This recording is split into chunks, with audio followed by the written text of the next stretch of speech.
Maryland. I know that you read lots and lots of annual reports, and I'm curious what you are reading for, if you would share that with us.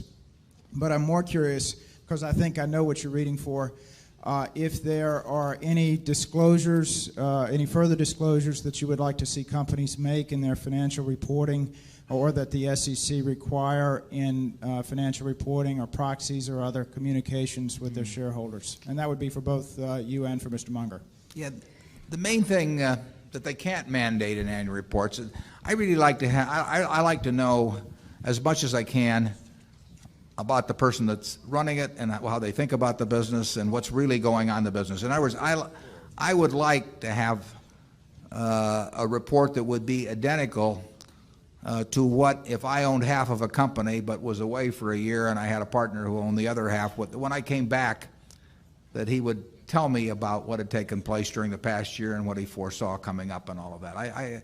That is what I think the purpose of the report is. Now, the SEC mandates a lot of information, and some of that is helpful, but there's an intent behind the report. I mean, if it's a sales document, I'm less interested. I don't see any way to mandate what I'm talking about, but that's the kind of report I'm looking for. What I'm trying to do as I read reports, I like to understand just generally what's going on in all kinds of businesses.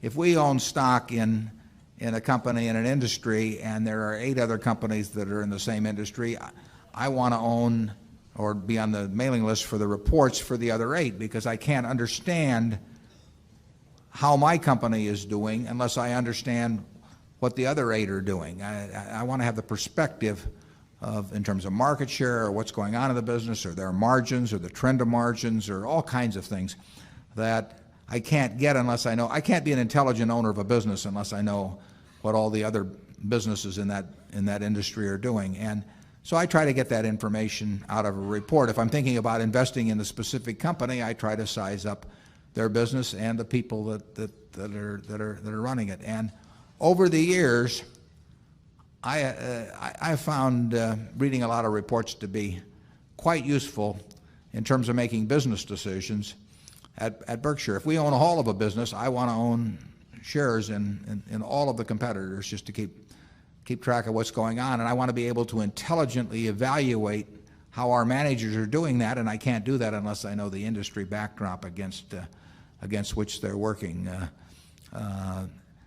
It's amazing, how well you can do in investing really with what I would call outside information. I find inside information, I'm not sure how useful that is, but outside information, there's all kinds of information around as to businesses, and you don't have to understand all of them. You just have to understand the ones that you're thinking about getting in, and you can do it if you just.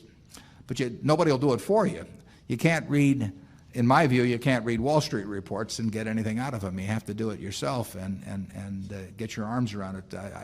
I don't think we've ever gotten an idea, in 40 years from a Wall Street report, but we've gotten a lot of ideas from annual reports. Charlie? What I find is that it takes a long time to read the annual report, even if it's a comparatively simple business. As if you really are trying to understand it, it's not a bit easy. Yeah, I would say that on average in a business we're really interested in, even though we know what to skip to some extent, what to read. I mean, it's going to be 45 minutes or an hour on a report, and if there are 6 or 8 companies in the industry, that's going to be 6 or 8 hours perhaps, and then there are quarterlies and a lot of other. I mean, the way you learn about businesses is by absorbing information about them, thinking it, deciding what counts and what doesn't count, relating one thing to another, and that's the job. And you can't get that by looking at a bunch of little numbers on a chart bobbing up and down about or reading market commentary and periodicals or anything of the sort. That just won't do it. You've got to understand the businesses. That's where it all begins and ends.